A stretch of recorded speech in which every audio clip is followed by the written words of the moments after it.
샬롬 건동부 친구들, 한 주간 잘 지냈나요? 한 주가 왜 이렇게 빨리 지나가는지 모르겠어요. 여러분, 이제 중간고사 기간이죠. 고3 친구들은 입시 면접, 실기, 그리고 논술 시험 중이시겠고, 그리고 나머지 1, 2학년들은 이제 중간고사 보고 있겠네요.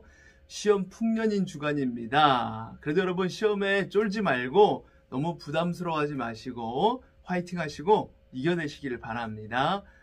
여러분들, 저는 기도로 힘을 보태겠습니다. 자, 지난주 시험 기간임에도 불구하고 성경 퀴즈를 이렇게 많이 참여해 주셨어요. 계속해서 이렇게 열심히 참여해 주셔서 너무나 감사합니다. 이번 주에도 성경 퀴즈 나가니까 말씀 잘 듣고 퀴즈에 참여해 주시길 바랍니다. 그러면 우리가 대면 예배 때 드렸던 그 찬양 영상 이번에도 보시면서 함께 기쁘게 찬양하고 말씀으로 돌아오도록 하겠습니다. 여러분 함께 찬양해요.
찬양이 처음 하는 찬양이라서 잘 모를 수도 있지만 가사를 보면서 주님께서 우리에게 세상의 것과 비교할 수 없는 큰 기쁨을 주시고 내 마음에 평안을 주신 주님을 생각하면서 찬양합시다. 할렐루야.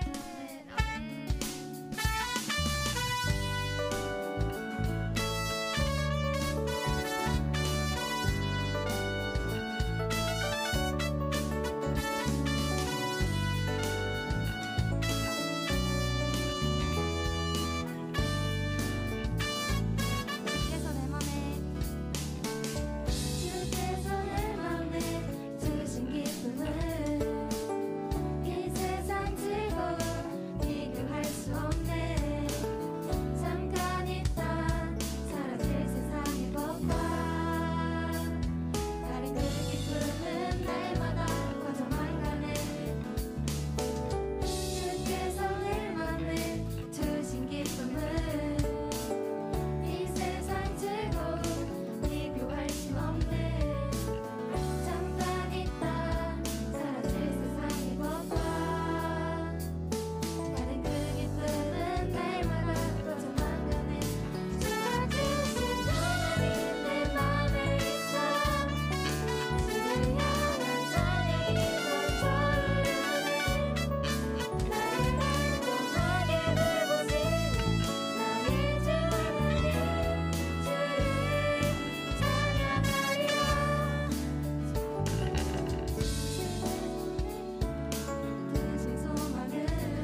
충만하신 거룩하신 하나님 아버지, 영광과 존귀와 감사와 찬양을 하나님께 올려드리옵나이다. 주님의 은혜가 아니면 하루도 온전하게 살아갈 수 없는 것이 저희들입니다. 저희들에게 주님 은혜를 내려주시옵시고 주님의 보호하심 아래에 하루하루를 살아갈 수 있도록 도와주시기를 원하옵나이다.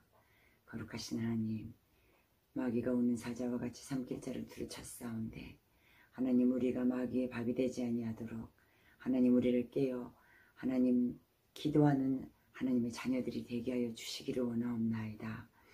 모든 지킬 만한 것 중에 더욱더 네 마음을 지키라. 생명의 근원이 이에서 남이라 하였사오니 하나님 아버지, 우리의 마음을 마귀에게 빼앗기지 않게 도와주시고 세상에 우리 마음을 빼앗기지 아니하도록 주님 붙잡아 주시기를 원하옵나이다. 주여, 우리는 은혜가 필요합니다. 하나님, 우리에게 은혜를 더하여 주시옵소서. 하나님, 지혜와 계시와 총명의 영을 저희에게 허락하여 주셔서 먼저 하나님을 알게 하여 주시고 하나님이 기뻐하시는 뜻이 무엇인지를 분별하여 하나님 기쁘시게 해드리는 하나님의 자녀들이 되기를 소망하오니 주여, 우리에게 하나님 은혜를 베풀어 주시옵소서. 공부할 때에도 하나님 우리의 힘으로 하는 것이 아니라 성령님께서 부어주시는 지혜를 가지고 우리가 공부할 수 있도록 도와주시옵소서. 우리가 하는 모든 공부들이 하나님의 영광을 위하여 쓰임받는 귀한 도구가 될 수 있도록 하나님 인도하여 주시기를 원하옵나이다. 거룩하신 주님, 오늘 이렇게 영상으로나마 하나님 앞에 예배의 자리로 인도하여 주신 하나님 감사를 드립니다. 하나님, 영상을 통하여 선포되어지는 하나님의 말씀 가운데에 하나님 우리가 깨닫는 은혜가 있게 하여 주시고 말씀이 육신이 되어 우리의 삶을 바꾸는 은혜가 있게 하여 주시옵소서. 말씀을 맡으신 우리 목사님에게도 성령님 함께 하여 주시고 은혜가 풍성한 말씀으로 능력의 말씀을 선포하실 수 있도록 인도하여 주시옵소서. 듣는 우리의 마음을 열어주시고 하나님의 말씀이 우리에게 살아 역사하셔서 관절과 골수를 찔러 쪼개는 은혜가 있기를 간절히 원하옵나이다. 오 거룩하신 하나님 아버지, 우리에게 은혜를 부어주시옵소서. 영과 진리로 예배하게 하여 주시옵소서. 예배의 시종을 주님께 맡기오니 주여, 우리의 예배를 인도하여 주시기를 원하옵나이다. 이 모든 거 우리를 죄에서 구원하신 예수님의 이름으로 기도합니다. 아멘. 오늘 우리에게 주신 하나님 말씀은 사도행전 7장 54절에서 60절 말씀. 그들이 이 말을 듣고 마음에 찔려 그를 향하여 이를 갈거늘 스데반이 성령 충만하여 하늘을 우러러 주목하여 하나님의 영광과 및 예수께서 하나님 우편에 서신 것을 보고 말하되 보라, 하늘이 열리고 인자가 하나님 우편에 서신 것을 보노라 한데 그들이 큰 소리를 지르며 귀를 막고 일제히 그에게 달려들어 성 밖으로 내치고 돌로 칠세. 증인들이 옷을 벗어 사울이라 하는 청년의 발 앞에 두니라. 그들이 돌로 스데반을 치니 스데반이 부르짖어 이르되 주 예수여, 내 영혼을 받으시옵소서 하고 무릎을 꿇고 크게 불러 이르되 주여, 이 죄를 그들에게 돌리지 마옵소서. 이 말을 하고 자니라. 아멘. 자, 오늘은 가스펠 프로젝트 신약 4권 복음으로 세워진 교회 5번째 시간, 스데반이라는 사람에 대해서 우리가 말씀을 볼 겁니다. 지난주에 교회를 향한 내부적인 공격이 있었어요. 사탄의 공격이 있었다고 했고, 그리고 외부적인 그 공격, 사두개인들 그리고 종교 지도자들의 그 핍박이 시작되었다라고 이야기했습니다. 그 핍박, 박해는 점점 더 강해져 갔습니다. 먼저 오늘 말씀을 이해하기 위해서 사도행전의 흐름 속에 중요한 이야기를 하나 하면서 들어가 보도록 하겠습니다. 베드로는 앞서 이 긴 오순절 설교를 2장에서 이런 말로 마무리를 합니다. 2장 36절에 보면 그런즉 이스라엘 온 집은 확실히 알지니 너희가 십자가에 못 박은 이 예수를 하나님이 주와 그리스도가 되게 하셨느니라 아니라. 아멘. 자, 이 말씀을 듣는 사람들은 이스라엘 온 집이라고 불리는 같은 이스라엘 민족 사람들이었어요. 팔레스타인 땅에서 태어나 그곳에서 살고 있었던 이들, 이스라엘에서 떠나 지중해 일대에 이렇게 흩어져서 살다가 예루살렘을 명절을 맞아서 찾아온 사람들, 그 사람들을 다 내포하는 말입니다. 그들 가운데는 예수를 따르던 이들도 있었을 것이고 예수를 죽이는데 가담했던 이들도 있었을 것입니다. 베드로의 설교는 두 마디로 요약할 수 있어요. 사도행전 2장에 나온 베드로의 설교를 두 마디로 요약하면, 첫 번째는 이스라엘 온 집이 예수를 무법자의 손을 빌어서 십자가에 못 박아 죽였다. 두 번째, 하지만 하나님께서는 그를 죽음의 고통에서 풀어서 살리셨다. 이 설교는 매우 위험하고 선동적이었어요. 사람들의 기억의 뒤안길로 쓸쓸하게 퇴장한 한 인물의 이름을 또다시 불려낸다는 것은 참으로 위험천만한 일이었습니다.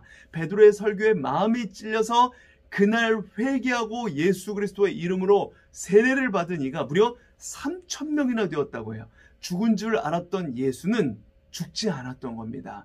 그의 이름을 부르는 이들이 모여서 새로운 공동체를 이루는 거예요. 예수 그리스도의 이름이 그들 안에 살아 숨쉬는 겁니다. 그들은 음식을 나누어 먹고 또 한 마음으로 하나님을 찬양했어요. 함께 지내면서 모든 것을 공동으로 소유했고 재산과 소유를 팔아 더 많이 필요한 이들에게 나누어 주었습니다. 그들은 새로운 공동체였어요.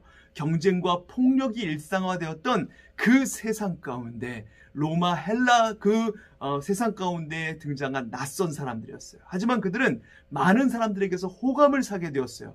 예수의 이름은 새로운 삶을 지향하는 이들의 중심이 되었습니다. 사도들은 예수의 이름으로 병든 자를 고쳤고, 예수야말로 사람들을 악에서 돌이키게 했고 또 그들에게 복을 주시기 위해서 보내신 분이라고 선포하였습니다. 믿고 돌이킨 이들에게 예수의 이름은 구원이었고 기쁨이었고 소망이었어요. 하지만 그 이름이 못내 불편한 사람들이 있었습니다. 예수를 죽이는데 가담했던 사람들이에요. 산헤드린 공의회는 사도들을 소환해서 4장 7절에 보면 너희가 무슨 권세야 누구의 이름으로 이 일을 행하였느냐라고 이렇게 물어요. 그러자 기회를 만났다는 듯 베드로는 나사렛 예수밖에는 다른 아무에게도 구원은 없다라고 말을 합니다. 그들은 당혹스러웠고 또 불쾌하였지만 예수의 이름으로 병이 나은 증인, 우리가 지지난주에 봤던 성전 문 앞에서 구걸하던 그 지체장애인이었던 사람이 있었던지라 그들을 석방해 줄 수밖에 없었습니다. 증거가 명확했으니까. 그들은 앞으로는 이 이름으로 아무에게도 말하지 말라고 엄중히 경고했습니다. 하지만 사도들은 그 지시를 거절하죠. 4장 19절 20절에 하나님 앞에서 너희의 말을 듣는 것이 하나님의 말씀을 듣는 것보다 옳은가 판단하라. 우리는 보고 들은 것을 말하지 아니할 수 없다 라고 이렇게 사두개인들 앞에 얘기합니다. 사도들은 실세인 종교 지도자들의 종이 되기보다는 위험을 무릅쓰고서라도 하나님의 종으로 살기로 작정을 했던 겁니다. 여기서 우리는 진리 안에 있는 사람의 자유함과 당당함을 보게 되는 것입니다.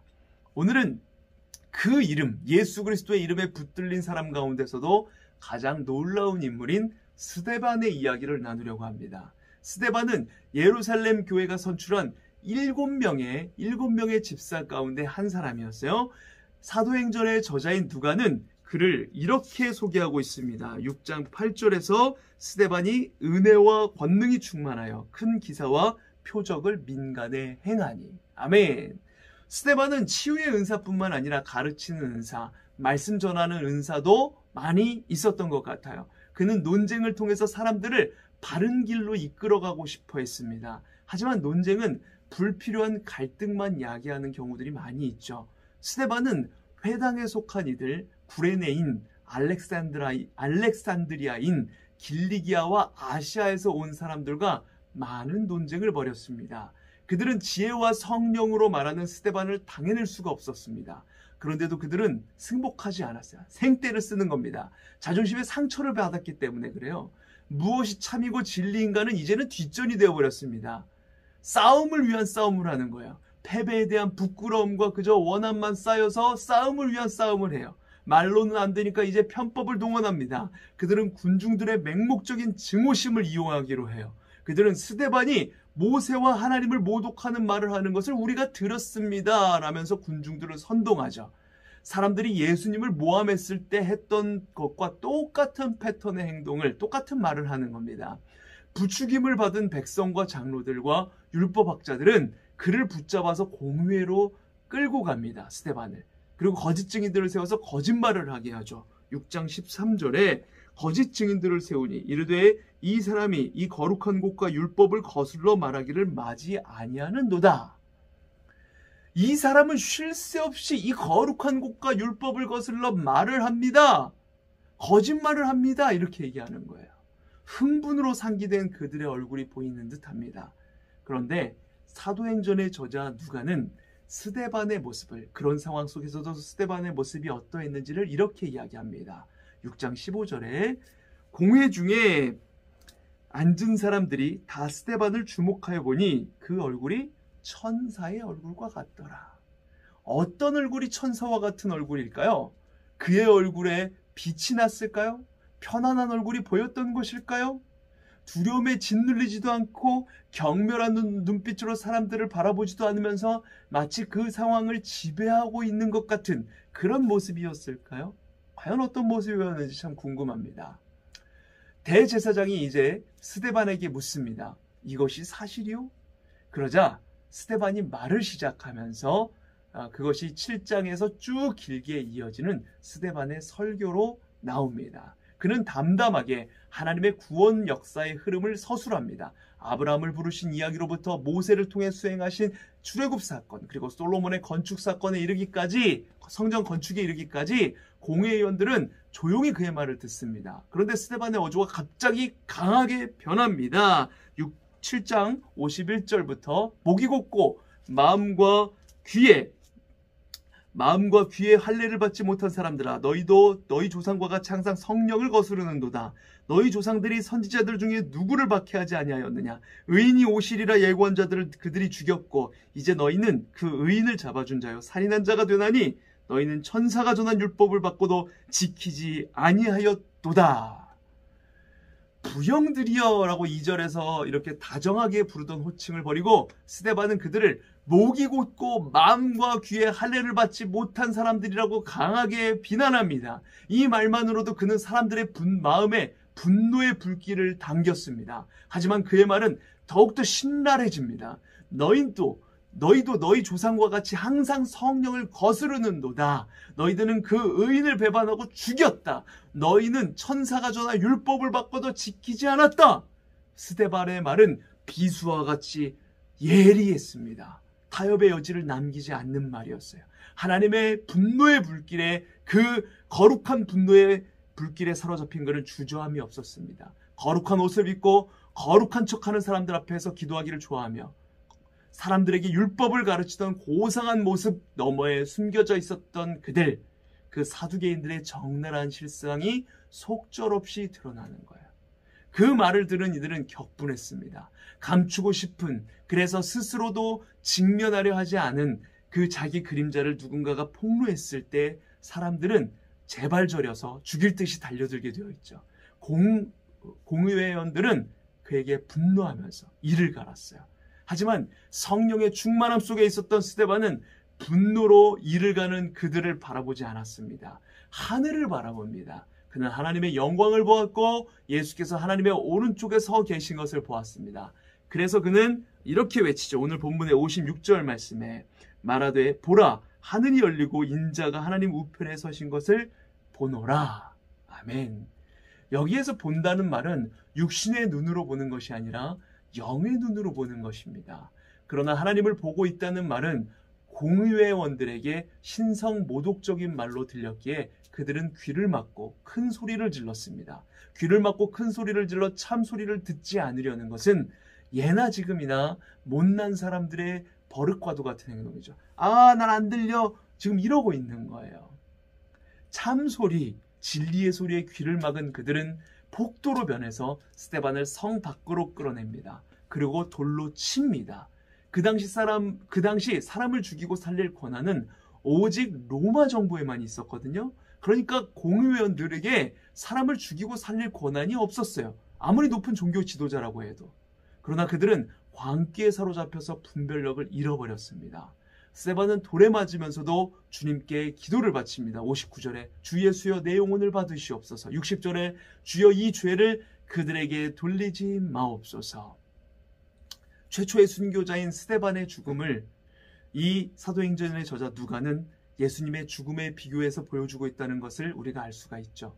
예수님께서 십자가에 죽으실 때 아버지 저들을 사하여 주옵소서 자기들이 하는 것을 알지 못함이니이다 말씀하셨던 것, 그리고 아버지 내 영혼을 아버지 손에 부탁하나이다 하셨던 말씀, 이 말씀과 스데반이 지금 하는 말이 같은 말이죠. 누가는 스데반이 이 말을 하고 잠들었다라고 기록합니다. 죽었다가 아니라 잠들었다입니다. 영원을 향해서 나아갔기 때문에. 그런데 스데반의 이런 죽음은 너무 허망해 보이죠. 꼭 이렇게 죽어야 했나 싶어요. 신앙적 양심을 따른 대가가 죽음이라니 우리 생각이 너무 가혹하게 느껴집니다. 게다가 스데반으로 인해 기독교에 대한 반감이 커졌어요. 예루살렘 교회는 큰 어려움에 처하게 되었습니다. 예수의 이름은 이제 또다시 금기의 대상이 되고 말았습니다. 그러나 예수의 이름은 그대로 잊혀질 수가 없었죠. 예수의 이름 때문에 쫓겨난 신자들이, 그리스도인들이 그 가는 곳곳마다 예수의 이름은 오히려 들불처럼 번져가기 시작했습니다. 유대 지방과 사마리아 지방에서, 그리고 지중해 연안의 여러 도시에서 예수의 이름을 부르는 공동체가 형성이 되었어요. 오직 성령이 너희에게 임하시면 너희가 권능을 받고 예루살렘과 온 유대와 사마리아와 땅끝까지 이르러 내 증인이 되리라 하셨던 그 말씀은 이렇게 성취되는 것입니다. 박해를 받으면서도, 죽음의 위협을 받으면서도 지켜야 했던 그 이름 예수는 그들에게 생명이었고 길이었고 진리였습니다. 이보다 순수한 신앙이 또 있을까요, 여러분? 그 이름이 그들에게 준 것은 무엇일까요? 성공이 아닙니다. 돈이 아니에요. 오히려 고난의 가시밭길이었습니다. 하지만 그 이름은 그들에게 권세 앞에 무릎 꿇지 않는 자유를 주었습니다. 스데반이 죽을 때 사람들은 사울이라는 젊은이의 발 앞에 자기들의 겉옷을 벗어놓았다라고 합니다. 그날 사울이 본 것은 무엇이었을까요? 죽음 앞에서도 굴하지 않는 영혼의 당당함, 의연함, 이걸 보지 않았을까요? 사울은 나중에 다메섹으로 가던 길에서, 예수 믿는 사람들을 잡으러 가던 그 길에서 회심을 경험하였지만, 사실 이 사울의 회심은 스데반이 순교하던 그 자리에서부터 이미 시작된 것이었는지도 모르겠습니다. 이렇듯 초기 기독교인들은 편안하고 안락한 길이 아닌 가시밭길을 택한 사람들, 새로운 세상을 꿈꾸는 사람들이었습니다. 사랑하는 고등부 친구 여러분, 스데반의 순교를 통해서 예수 정신은 더 또렷하게 지켜졌습니다. 이것이 무고하게 흘려진 피가 하는 일입니다.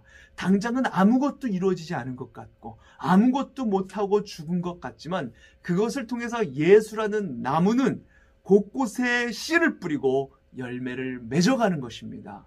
스데반은 헬라어로 면류관을 뜻해요. 여러분은 지금 무엇을 얻으려고 그렇게 열심히 달려가고 있나요? 지금 여러분들은 무슨 면류관을 얻으려고 달려가고 있습니까? 여러분들 중간고사 기간일 텐데 여러분들은 무엇을 위해서 그렇게 열심히 공부를 하고 있습니까? 여러분 잊지 마시길 바랍니다. 우리가 바라야 할 것은 의의 면류관입니다. 그 소망으로 오늘 당당하게 주님과 한 걸음 내디디시길 바랍니다. 주님과 함께라면 태산도 넘을 수 있고 가시밭길 위를 맨발로 걸을 수도 있고 넓은 바다도 능히 건널 수가 있는 것입니다.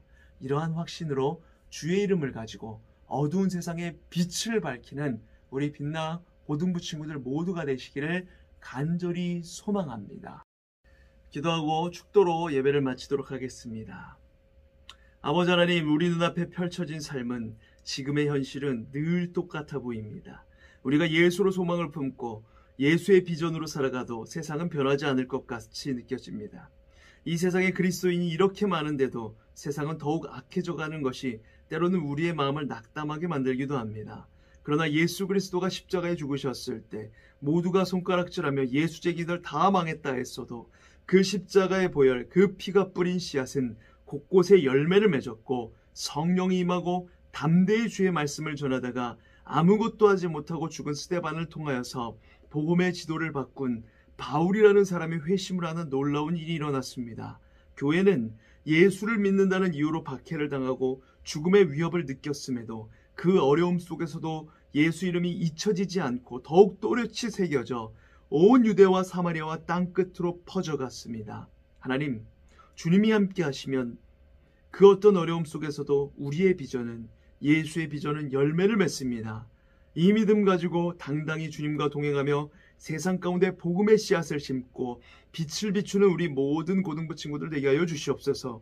입시 시험 속에 그리고 중간고사 속에 주께서 우리를 부르신 목적 잊지 않고 담대히 모든 시험을 주님과 함께 이겨내며 주님께 영광 올려드리는 우리 모두가 되게 하여 주시옵소서. 지금은 길이요 진리요 생명 되신 예수 그리스도의 은혜와 성부 하나님의 다함없는 사랑하심과 성령 하나님의 함께하심, 충만케 하심의 은혜가 예수의 이름, 그 의의 면류관을 우리 면류관으로 삼고 예수로 살아가고 예수로 나아가기 원하는 모든 고등부 친구들의 머리 위에, 사랑하는 우리 교사 선생님들 머리 위에, 모든 가정과 교회 위에, 이 나라 이 민족 온 세계 열방 위에 지금부터 영원까지 함께 하실지어다. 아멘.